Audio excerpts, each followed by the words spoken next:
And we're rolling! Hey, what's up, everyone? This is FD from Rollin with FD. And myself, G, Junior, the entire family, we're very excited to bring you our 100th Rollin with FD episode. And in this episode, we're going to go through some blasts from the past. We're going to take you through some key points in time. I'm going to talk about them, let you know what I was thinking at the time, maybe even how it affects now, and the excitement that we had to create the channel. And still the excitement that we have now. I can't wait to get into this. Who's nothing like looking back on memories and thinking about an idea and making it reality? And that's what we've done with Rollin with FD. Who's rolling with FD? Who's rolling with FD? I'm rolling with FD. What? Who's rolling with FD? I'm rolling with FD. Talk to him. All right, now. So first up, we're going to jump into the trailer that we put up 2 years ago. Yeah, people, we've been rolling now officially on YouTube for 2 years. Started in May of 2021. It's been a great time. But when we put this trailer up right here, and you may look back on it now, and when I see this, I'm gonna probably say, man, this is pretty simple. We were hyped in this house, very excited, because we knew that when we posted one thing, it was on then. I mean, we had to post something again. And we put this up 2 weeks before we put up our first episode. I remember it just like yesterday. I sent this to friends, family, everybody that I knew, and I told them that we were starting the channel. Just look at this. Look how simple this is. But it's the beginning of something.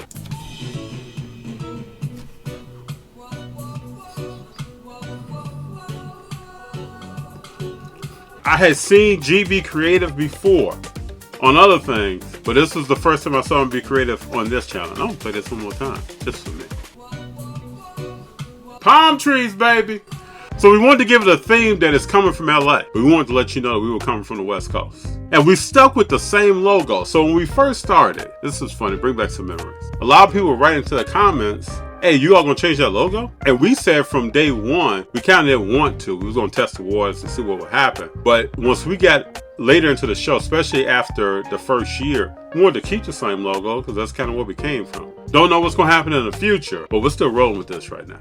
So next up, we're going to take you to the Melrose Sports Car Store. This was a store that was here in LA on famous Melrose Boulevard. Very cool. So this is our first day filming. This is the first time when you see this, it's the first time we ever went out. And we went to different places that day. Remember, we started Rolling with FD on the same principles that we have today. This is a channel that shows what I like to add to my PC or what I'm collecting and why. It's from a viewpoint of a collector buying and selling to enhance their PC. And you've seen us have more buying and selling strategies and techniques recently to grow a part of my PC that I'm really passionate about. And if you've been watching the channel, you know who that player is. And let's jump into this. We're down here right now on Melrose. There's a lot going on. Hey, this bike group is really cool. That Cool Kicks, they sell all the cool shoes, gym shoes.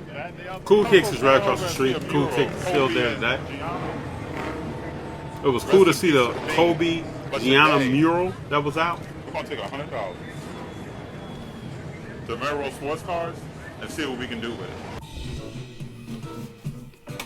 We wanted to use the same music from the trailer. We're trying to draw it in. So if you watch the trailer, you kind of understood what you were seeing here. So you'll see me walk around, look at cases. And we were experimenting here.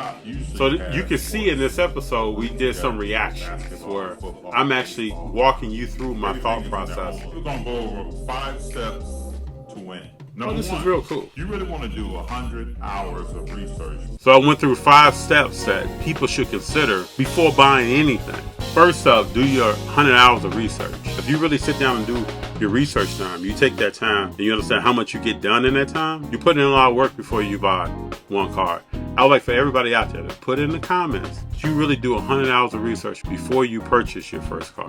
Number 2, you want to define what sport and what players are you looking for. What sport and players are you looking for? So now this is your funnel. You start narrowing down. What is my scope? Your scope. You eliminate other things when you walk in before we make a purchase. Ronald Acuna Jr., Gleyber Torres, Zion Williamson, Ja Morant, Jason Tatum. Number 3. Number three, people, don't be afraid to negotiate. I love actually talking to people and negotiating. I think it's a part of the hobby. And I always say that the price that's on the card is the first suggested price by the seller. And that's it.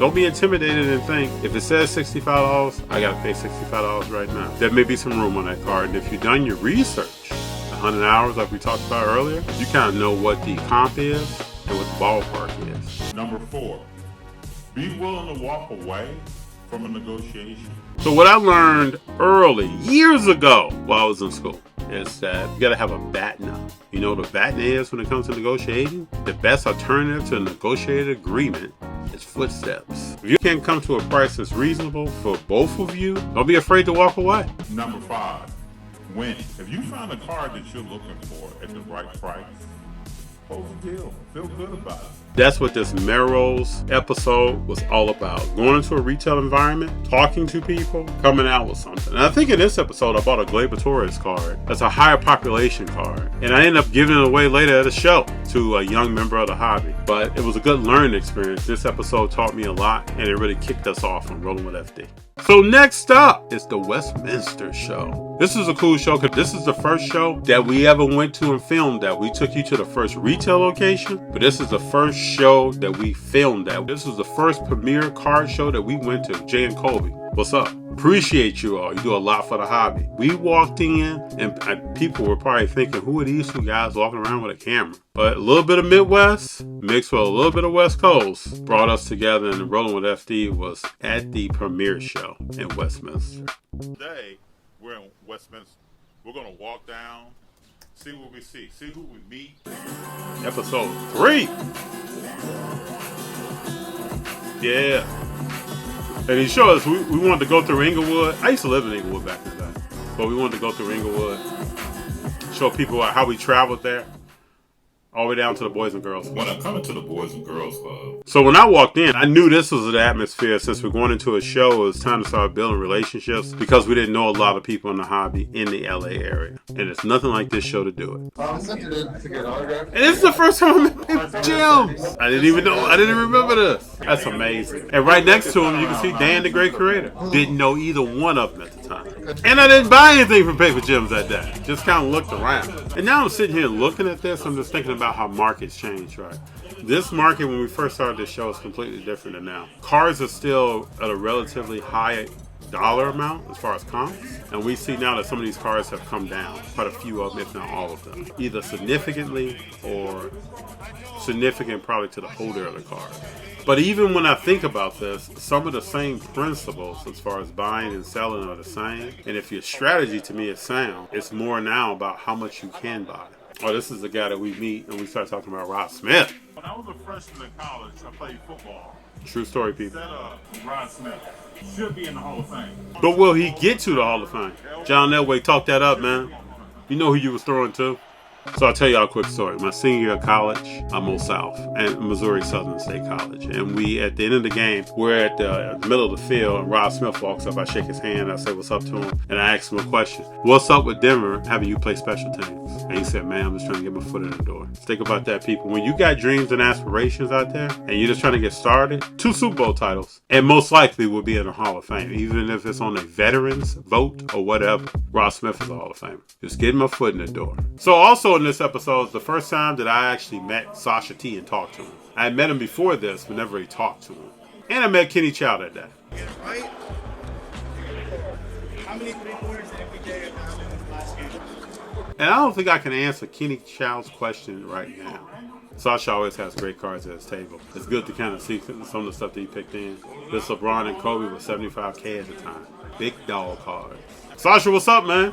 So the most fun I had this show was searching some price bands, and this is the only purchase that we made that day. Was looking through some price bands. I found an Aaron Judge rookie mini card, and I was blown away, people, because I knew it was about to be the bomb. And this was the season before, I think, he broke the Roger Maris home run record. I couldn't have foresaw that, but I knew who Aaron Judge was, and I thought that card probably shouldn't be in that bin, and if it is, I want to take it home. See if I can negotiate this. I'm always looking for value. What cards can I win at? And I remember that Curry card there that you just saw was very nice. Had a dimple by his face, though. But one place I always find value, I want everybody to know and remember, are the card bins. Go to the card Get your bin on. And you know what's funny? Every card I put out of this bin, I still own that. I haven't gotten rid of them. Watch this mini though. Watch how it jumps out and just grabs you. Out of 50, it's numbered, people. We need to get this graded. I need to dig this card out and get it graded. And you know what I like? I respect the seller a lot for Titan Graphs, for selling the card and negotiating a dollar amount with me. So at this very moment, when he hands me the card, I'm ecstatic inside. I'm very excited. Really my first numbered Aaron Judge rookie card. Nothing Like Memories, episode 3. And you'll see me walk out here in a minute with a fist pump. We got all these for $100. So remember, when you go to the show, the cards that are in the showcase are the glamour cards. If you dig through the bins like I just did, you'll find value. I still believe that today. A lot of times that what is under glass is perceived as certain value and showcase. Very essence of putting it under glass is showcasing it. But if you look in other places, you will find deals. And deals and deals and profit build up. You will have your own card that's under your own glass. Fist pump time. So before we start this is our first mail day boom, but when we start here, just look at how much Junior has grown. I was shocked here. We looked at this like, wow, Junior's grown a lot. Nothing like seeing your little babies start to become young men and young ladies. This young man has grown. Hello. And the shirt that he's wearing in here, Robert's wearing now. Welcome to Rollin with FD. And this is Mail Day. Ooh. I remember that intro, people.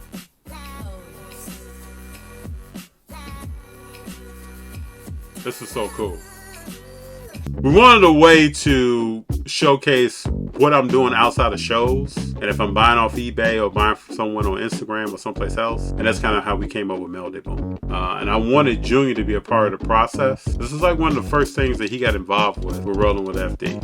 And I wanted him to be on that intro. And it has grown to how you see Junior now walking around with G. This is the beginning of it all for that. And these cards really speak to my strategy of buying cards, how I focus on GOATs, and how I look for young prospects that I think are going to have careers that are legendary. So I opened the show like that because I think that when you go to a show, you're kind of constrained to what is at the show. You can still find great deals, and I use the word constraint, it's not negative. It's just you've walked into one market. But when you shop online or through Instagram, you're opening yourself up to hundreds upon thousands of markets. And then you're picking what you want to purchase from there. And so here you'll see this show open up a little bit more as far as different types of cards than maybe I had purchased at a show before this. I've only sold 2 cards since I've been collecting cards for over 20 years. You heard me say that. Markets change. Then you saw me start picking up the pace and moving different stuff to get to different things because I was holding value.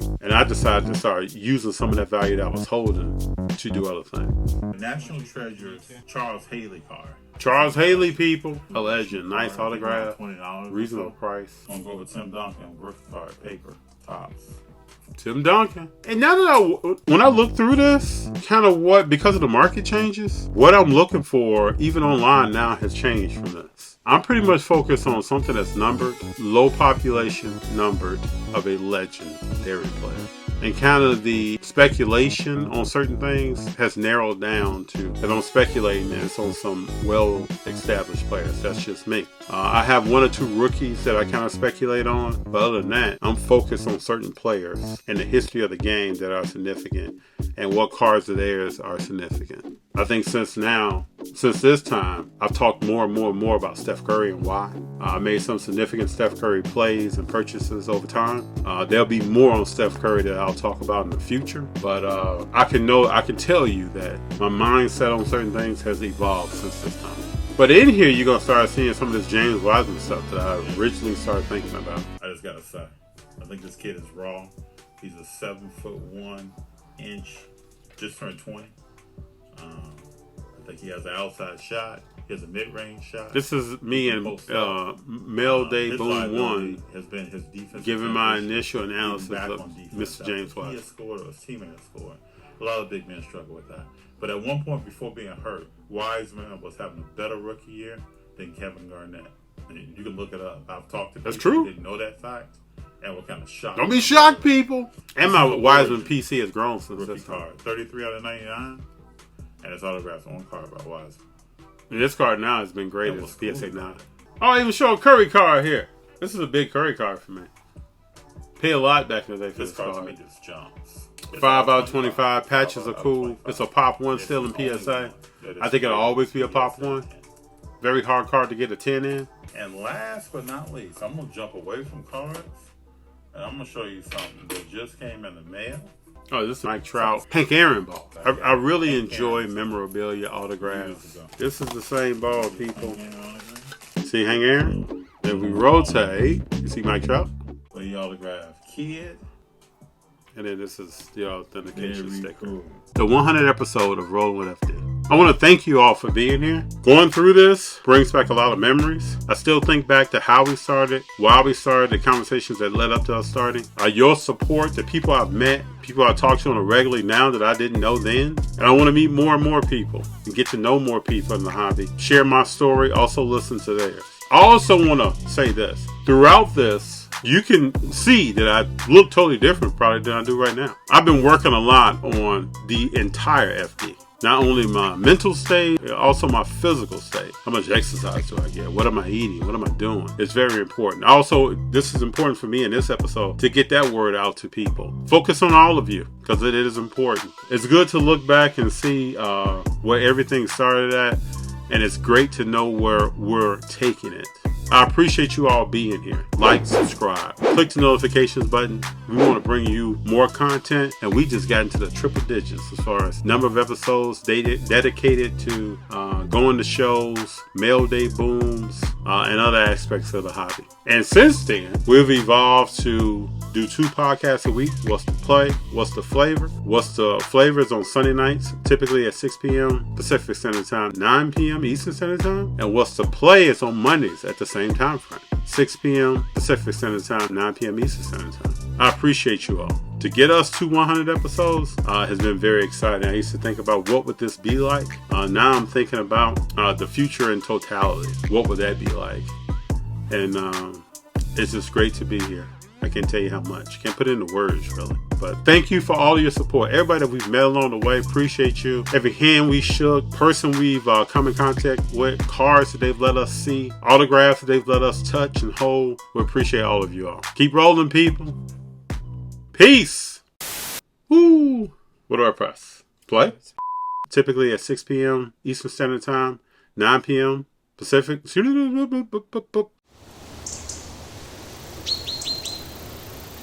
Voices Entertainment.